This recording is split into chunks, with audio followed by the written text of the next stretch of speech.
சுறா கைடு 10ஆம் வகுப்பு பொதுத் தேர்வுக்கான புதிய பதிப்பு தற்போது பரபரப்பான விற்பனையில். மாணவர்கள் பொதுத் தேர்வில் அதிக மதிப்பெண் பெற உடனே வாங்குங்கள் சுறா கைடு.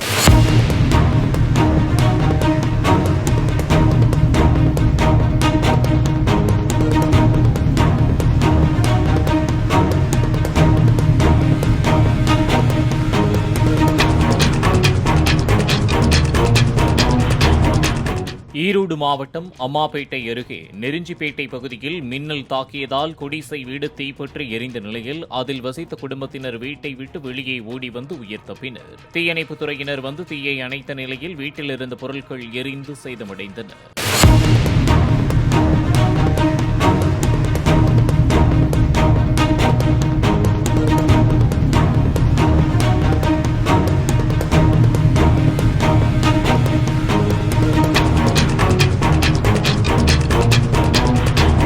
சுறா கைடு 10ஆம் வகுப்பு பொதுத் தேர்வுக்கான புதிய பதிப்பு தற்போது பரபரப்பான விற்பனையில். மாணவர்கள் பொதுத் தேர்வில் அதிக மதிப்பெண் பெற உடனே வாங்குங்கள் சுறா கைடு.